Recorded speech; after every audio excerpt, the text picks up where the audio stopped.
As I arrived at the next scenic spot in my rental car, the phone rang with a call from my mother-in-law, as if she had been watching the whole time. It was my mother-in-law. I gave my husband, David, a knowing look and answered. "Hello, Mrs. Johnson, what's up?" Her voice was frantic on the other end. "Get away from David right now! Grab your bag with your clothes and head to the bus stop by the cliffs." "Mrs. Johnson? What are you talking about?" "David's planning to attack you. He's got a gun hidden in the car." So, that was the game she was playing. I can't believe David would. "Okay, I'll leave right away." My response might have sounded a bit flat, but it seemed to have convinced her. She hung up immediately. "My name's Emily Johnson, a 29-year-old office worker. I got married to David last year, but because of the COVID pandemic, we had only registered a marriage. Now that the pandemic's effects have waned, we've been able to travel. So, we're planning our belated honeymoon. My company was understanding and gave us time off for our honeymoon even though it's been a while since our marriage. We chose a national park, eager to take lots of pictures. I'm into landscape photography. David's hobby is video editing. We've even discussed starting a YouTube channel for landscape videos. We've been living a quiet but happy newlywed life. However, there's been one concern: David's mom, Mrs. Johnson. She has always been overly fond of David, her son. Since David and I decided to get married, she seemed to have it out for me at every turn. Her subtle harassments during our meetings are a frequent occurrence. And the worst part is that she does it behind David's back. If I get praised or say something at a family gathering, she'd subtly put me down. "Did you make this stew, Emily? It's an unusual recipe for around here, but it's tasty. It's really delicious. Can you share the stew recipe? If it's simple, I'd like to make it at home." "Did you like it? I'm glad. I'll write down the recipe for you right away." "It's good, Emily. But maybe learn some traditional recipes from around here too? It'll earn you more praises." That's how it usually goes. She's not praising my unique stew, she's suggesting I stick to the local recipes and not stand out.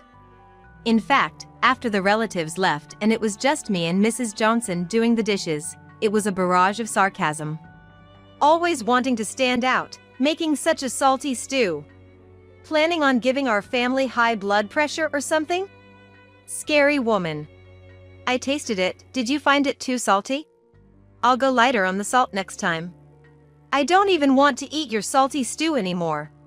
Make something more traditional next time." But then, when David comes around, her demeanor completely changes. "Emily, Aunt Susan said thanks for the stew recipe. Everyone really seemed to love your dish." "Really? That's great. What would you like to eat tomorrow, David? Emily and I will prepare it together." With a beaming smile, she'd interrupt our conversation, shifting the topic. It's so blatant that it's hard to even get angry about. It's become a bit of a joke for us afterward. The hilarious part is David's already caught on to her dual-faced behavior and subtle digs. Mrs. Johnson thinks her son doesn't notice, and takes every chance to berate me when he's not around. However, my husband David has already caught on, and even secretly records or films her when it gets too bad. David has always resented his mother's overbearing love, which is really just over-interference. Apparently, it's even crushed his dreams for the future. So, when we got married, it was David, not me, who refused to live with her.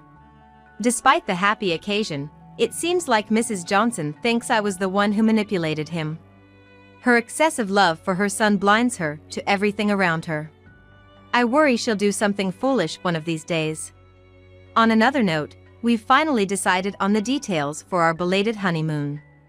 Taking our hobbies into consideration, we decided on a trip around scenic locations within the country.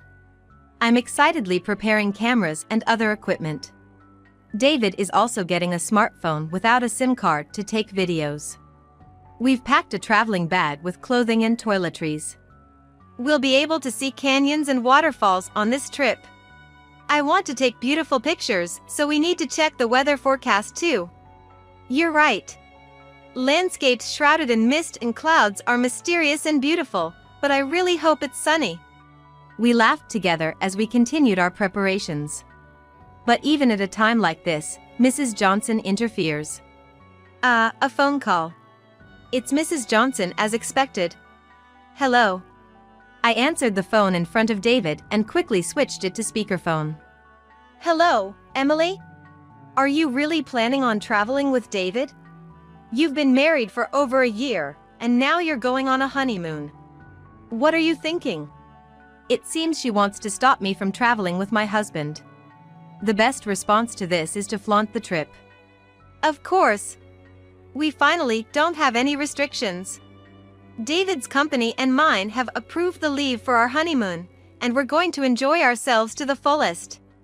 Mrs. Johnson fell for my bait. What do you mean enjoy yourselves? It's probably just a cheap inn and a miserable trip. I feel sorry for David. Mrs. Johnson's words caused David to frown in silence. This trip was something David had arranged himself without relying on a travel agency.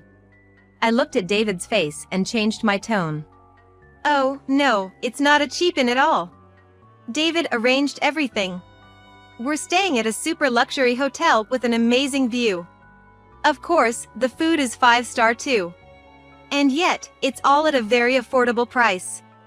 I purposely spoke sweetly to provoke Mrs. Johnson. I'm always being picked on, and this time she was disparaging the trip that David prepared. I wouldn't feel satisfied without getting back at her a little. A super luxury hotel? Why are you going with David? Let me go on that trip. David would want to show his filial piety to me. It seems she couldn't keep quiet after hearing about the super luxury hotel. Now she's saying she wants to go on the trip herself. No mother would but in on a honeymoon like this. It's not gonna happen. Taking over your son and daughter-in-law's long-awaited honeymoon is just uncouth. We'll be sure to buy you a souvenir. Goodbye. Imagining Mrs. Johnson's frustrated face, I hung up the phone. I laughed spitefully, and David was holding his head in front of me after I hung up. Emily, I'm sorry about my mom. I can't believe she tried to take over our honeymoon. Well, she loves her son so much, she probably just wanted to say something. It's not something to worry about. I smiled at David, but I also felt a twinge of anxiety. I had beaten her at her own game with all the resentment I had built up, but I might have failed. What if the angry Mrs. Johnson became obsessed with our honeymoon and started harassing us? This worry of mine would later prove to be true. From then until the departure of the trip, there was silence from Mrs. Johnson, not even a phone call. I had expected her to complain to David about me, but that didn't happen either. Her silence was unnerving, but we went on our honeymoon as planned. David's choice of scenic locations went off without a hitch, and I was completely satisfied. The super luxury hotel I had boasted about to Mrs. Johnson was top-notch in every way: the view, the amenities, the food, everything. We even had the hotel staff take a picture of us enjoying dinner as a couple. Oh, I'm so full. David, thank you so much for arranging all this. After dinner, I collapsed on the bed in the hotel room. The bed's so soft and comfy too. Watching me happily roll around in bed, my husband David exclaimed with joy. I'm glad you like it. Once you've rested your stomach, how about we go to the spa? In the meantime, I'll check the videos and photos we took today. The spa? How wonderful. David, who had been opening his laptop while admiring me enjoying the plush bed, suddenly raised his voice after a while. What? What's going on here? Feeling an unusual sense in David's voice, I got out of bed and peered into his computer. We had rented a car to get around today. At every scenic spot we visited, we had parked the rental car and taken videos and photos, and the rental car could be seen in the background here and there. In itself, that wasn't a problem, but there were a few instances where a suspicious person, who appeared to be a small-framed woman, was lurking around the rental car. We couldn't see the face of the suspicious person, but we felt she was a petite woman. The suspicious person was occasionally opening the car door. "Oh, here, we didn't lock the car because we were only there for a short time," David muttered, pointing at the screen. I recognized the hat the suspicious person was wearing. "Hey, this hat, doesn't Mrs. Johnson have one like this?" "Yes, Mrs. Johnson has a similar hat." David's face turned pale at my words. "That's right, this is my mother's hat." David and I stared intently at the computer screen. The suspicious person, who looked like Mrs. Johnson, was putting something black into the rental car. It looked like she was opening the traveling bag that had been left in the rental car. Then, after a while, the suspicious person left without taking anything. Was something put into the traveling bag? I hurriedly dumped out it. It felt strangely heavy. I hadn't noticed the difference in weight since the hotel bellman had carried it when we arrived at the hotel. It was a bag with clothing and toiletries, no valuables. Nothing seemed to be stolen. And then, something unbelievable rolled out from the bottom of the bag. David and I were stunned by what had come out. "What's this? You're kidding." The next morning, we left the hotel with exhausted faces. We had been run ragged dealing with the incredible thing that had come out of the bag the previous day. When we arrived at the next scenic spot in the rental car, the phone rang with almost perfect timing. It was from Mrs. Johnson. I signaled to David, who was on the phone, to answer it. "Hello, Mrs. Johnson? What's going on?" Mrs. Johnson's voice on the other end of the phone sounded quite frantic. "Get away from my son right now. Grab the bag with the change of clothes and head to the Cape's bus stop." Wait, how does she know there's a bus stop near the Cape where we're vacationing? And how does she know the details of our luggage, like the bag with the change of clothes? Since she called at the perfect timing, she's probably hiding and watching somewhere. It was a call full of puzzling moments, but I deliberately asked Mrs. Johnson for a reason. "Mrs. Johnson? What are you talking about?" "David is planning to attack you. He's hiding a gun in the car." I see, so that's the scenario. I already knew everything, but I pretended to go along with Mrs. Johnson's leading. "That can't be, David attacking me?" "Okay, I understand. I'll get away right now." Although my response was a bit wooden, I seemed to have successfully fooled Mrs. Johnson. Mrs. Johnson hung up immediately. I signaled to David, who was driving, and headed for the bus stop with the traveling bag. Of course, I didn't forget to pretend to be scared. And then I called the police. About 5 minutes later, I arrived at the Cape's bus stop, and a detective in an unmarked police car approached me. "Well, it turned out just like you said yesterday. I never thought you'd really call it in." The detective looked troubled. "I'm truly sorry for involving you in this farce. I think David should be catching Mrs. Johnson by now, so please come with me." I headed back to the rental car, and the detective followed me in his unmarked car. From the parking lot where we parked the rental car, I could hear Mrs. Johnson's voice. "Hey, David? How did you know where I was?" It seemed that Mrs. Johnson had never dreamed that her wicked scheme would be exposed in advance. She was caught by my husband, hiding in the shadows of a gazebo in the parking lot. "Not today. I will not forgive you today." Mrs. Johnson was frightened by her husband's demon-like expression, but she was even more astonished when she saw me returning with the detective. In my hand was a traveling bag, just as Mrs. Johnson had planned.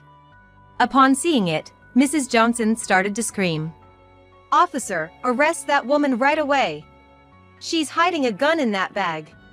She's trying to kill my son with it." Mrs. Johnson shouted that and smirked at me. A triumphant look on her face. I silently stood before Mrs. Johnson and dumped the contents of the bag. Out of respect for the men's eyes, the underwear was placed in a small bag so that it could not be seen. However, the object Mrs. Johnson was after was nowhere to be found. "What? Why isn't the gun there? I put it there yesterday, it should be there." "Is this the gun you are looking for?"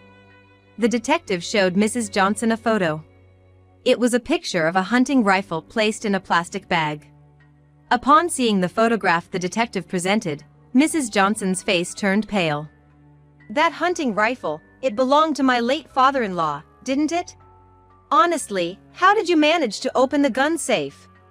I thought my heart would stop when I found it yesterday. I called the police right away and handed it over." At mine and my husband's voices, Mrs. Johnson ground her teeth and looked down. "Oh, since it was in Emily's bag, it's Emily's fault.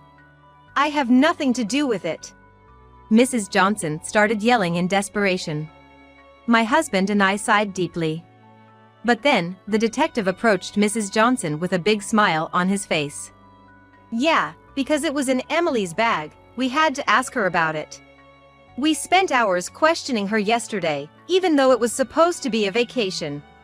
So, how did you know the hunting rifle was in Emily's bag?" Although the detective's face was smiling, his voice was low. It's no wonder he's angry. After all, the hunting rifle was taken out illegally, even though it was unloaded. "But, I saw Emily put it in her bag." Mrs. Johnson, unable to look the detective in the face, desperately made excuses. "Oh, so you saw Emily's travel preparations. But you and Emily's family are separated, aren't you?" I chimed in with an obvious response. "Of course we're separated, and we haven't let her into our house for a year." At that remark, Mrs. Johnson yelled back. "Don't speak out of turn." The detective pressed Mrs. Johnson further. "Oh my, were you spying on Emily's house? If so, that's a misdemeanor, and I'm gonna have to ask you to come to the station with us." Upon hearing the detective's line, straight out of a police drama, Mrs. Johnson panicked. I wasn't spying. I put that gun in there. So you can't take me involuntarily." Ah, she spilled the beans all by herself. Well, I had already said it earlier when I turned the bag inside out. The detective, who had been smiling until now, became serious. "Yes, a confession. You'll be coming with us voluntarily for violating the gun law." At the detective's words, Mrs. Johnson opened her mouth in shock. "What? Why? I said I wasn't spying, didn't I?" Mrs. Johnson's objection was met with her son's fury. "It's only natural, Mom. You don't have a hunting license, and you took Dad's gun without permission. If the father-in-law, who had a hunting license, carried it legally for the prescribed purpose, there would be no problem. But you don't have a hunting license, so taking it out of the gun safe is out of bounds." It seemed that Mrs. Johnson knew nothing about gun laws or handling. Even though the live ammunition was stored separately and not loaded into the gun itself, it's a wonder she managed to bring it this far without an accident. Yet Mrs. Johnson still resisted. "But when it was found at the hotel, it must have been in that woman's bag. That woman stole it from my house. It's not my fault." At the unsightly attitude of Mrs. Johnson, her son raised his voice. "Yesterday, I caught the moment on video when Mom put a gun in our rental car. Naturally, I showed it to the police." David's words made Mrs. Johnson's knees buckle. "What? How did you find out?" Frustration and tears welling up in her eyes, I explained in his stead. "David was filming yesterday, and he caught the parking lot in the shot. We didn't notice it at the time, but when we were reviewing the video at the hotel, we saw it." Mrs. Johnson could no longer argue with my explanation. "Now, Mrs. Kate Johnson, we'd like you to accompany us to the station on suspicion of violating gun control laws." The detective prompted Mrs. Johnson, who was in a state of shock, to get up. To Mrs. Johnson, David exclaimed, "Why would you do something like this? Just because you don't like Emily? I've had enough. I'm cutting ties with you, Mom." At David's words, Mrs. Johnson suddenly began to scream and thrash about. "Why? Why is that woman better than me? David, are you abandoning your mom?" The detective forced the screaming Mrs. Johnson into the unmarked patrol car. "You might not want to make too much of a fuss. When I called the house yesterday to check the gun's serial number, your son's grandmother, I guess, an elderly woman, was furious." "Eek!" At the detective's words, Mrs. Johnson immediately calmed down. The grandmother in question is David's grandmother. Although elderly, she's still in good health, with no signs of dementia. She's practically the head of the Johnson household.